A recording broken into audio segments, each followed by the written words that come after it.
नमस्कार, आप देख रहे हैं नेक्स्ट 9 न्यूज और मैं हूं आपके साथ मनीष कुमार सैनी। दिल्ली विधानसभा चुनाव 2025 को लेकर कांग्रेस ने दूसरी लिस्ट में अपने 26 प्रत्याशियों के नामों को जारी कर दिया है। ओखला और कालकाजी सीट पर नाम तय हुआ था, लेकिन तथाकथित कारणों से इन सीटों पर तय प्रत्याशियों के नाम घोषित नहीं किए गए। वहीं कांग्रेस ने अरविंद केजरीवाल और मनीष सिसोदिया के खिलाफ अपने कैंडिडेट्स को चुनावी मैदान में उतार दिया है। आम आदमी पार्टी के प्रमुख के खिलाफ संदीप दीक्षित तो मनीष सिसोदिया के खिलाफ फरहाद सूरी को कांग्रेस की तरफ से टिकट दिया गया है, जबकि मुख्यमंत्री आतिशी के खिलाफ प्रत्याशी को लेकर कांग्रेस में अभी असमंजस की स्थिति दिखाई दे रही है। यही वजह है कि सबकी नजर इस बात पर टिकी हुई है कि सीएम आतिशी मरलेना के खिलाफ कांग्रेस आखिर अपना कैंडिडेट किसे चुनती हुई नजर आएगी। क्या अलका लांबा के नाम का ऐलान इस सीट के लिए किया जाएगा? जानकारी के अनुसार कांग्रेस सीईसी की दूसरी बैठक में पार्टी के नेताओं ने मुख्यमंत्री आतिशी के खिलाफ अलका लांबा को टिकट देने की मंजूरी दे दी थी। दूसरी तरफ पार्टी के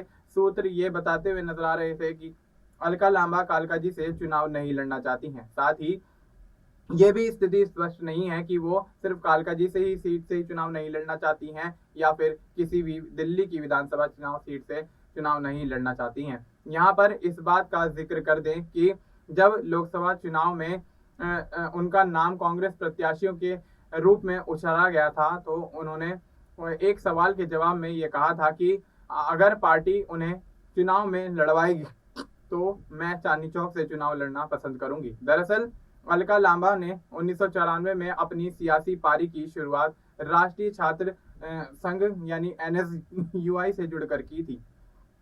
सबसे पहले उन्हें दिल्ली राज्य लड़की संयोजक के रूप में जिम्मेदारी सौंपी गई थी। 1995 में दिल्ली यूनिवर्सिटी स्टूडेंट यूनियन के आधार पर उनको अध्यक्ष का चुनाव NSUI के प्रत्याशी के रूप में लड़ते हुए देखा गया और वो चुनाव जीतने में कामयाब भी होती हुई नजर आई। साल 2002 में उन्हें अखिल भारतीय महिला कांग्रेस के महासचिव नियुक्त किया गया था। इसके बाद उन्हें दिल्ली प्रदेश कांग्रेस कमेटी का महासचिव भी नियुक्त किया गया था। 16 जुलाई 2012 को महिलाओं के लिए राष्ट्रीय आयोग का प्रतिनिधित्व भी किया गया था। 26 जनवरी 2014 को वह आम आदमी पार्टी के अंदर शामिल हो गई थी और आम आदमी पार्टी में शामिल होने के बाद वो जिम्मेदारियां भी संभालती हुई नजर आई थी। लेकिन साल 2015 में अलका लांबा चांदनी चौक से दिल्ली विधानसभा के लिए चुनी गई, लेकिन आम आदमी पार्टी में खुद की उपेक्षा का हवाला देते हुए उन्होंने 6 सितंबर 2019 को फिर से कांग्रेस में शामिल होते हुए एक बड़ा झटका आम आदमी पार्टी को दिया। चांदनी चौक सीट को वह चुनाव लड़ने के लिहाज से मुफीद सीट मानती हैं। फिर चांदनी चौक सीट पर उन्होंने काफी काम किया। चांदनी चौक इलाके से उनका निजी जुड़ाव भी देखा जाता है, जबकि कालकाजी सीट चुनाव के लिहाज से उनके लिए पूरी तरह से नई साबित होगी। ऐसे में यह चर्चा होनी है कि वो वहां से आतिशी के खिलाफ चुनाव नहीं लड़ना चाहती या कोई असहज करने वाली बात नहीं है।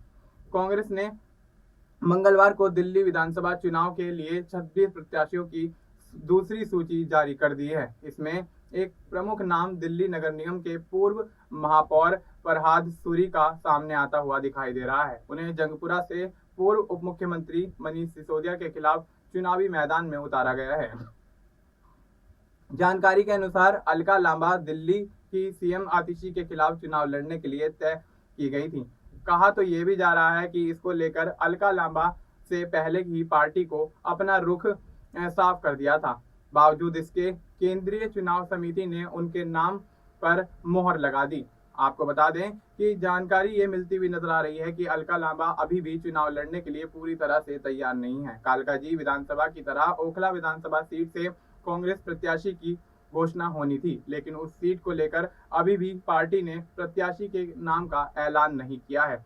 दरअसल ओखला विधानसभा सीट पर अरीबा खान और दिल्ली दंगा मामले से चर्चा में आई इशरत जहां के नाम की चर्चा होती हुई दिखाई दे रही है। पार्टी सूत्रों का कहना है कि ओखला से आप प्रत्याशी अमानतुल्ला खान के खिलाफ इन्हीं में से किसी एक को पार्टी उम्मीदवार बनाती हुई नजर आएगी। आपको साथ ही ये भी बताते चलें कि कालकाजी विधानसभा क्षेत्र दक्षिण दिल्ली लोकसभा निर्वाचन क्षेत्र के अंतर्गत आता है। दिल्ली विधानसभा चुनाव 2025 के लिए आम आदमी पार्टी पूरी तरह से तैयारियां करती हुई नजर आ रही है और आम आदमी पार्टी ने आतिशी को कालकाजी सीट से दोबारा उम्मीदवार बनाया है।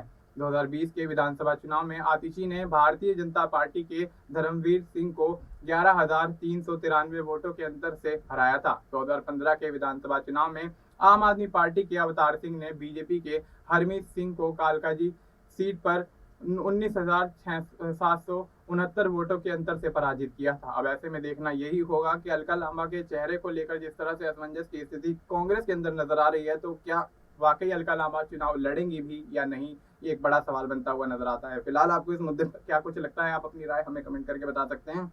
बाकी देश और दुनिया से जुड़ी तमाम जानकारी के लिए आप देखते रहिए नेक्स्ट न्यूज।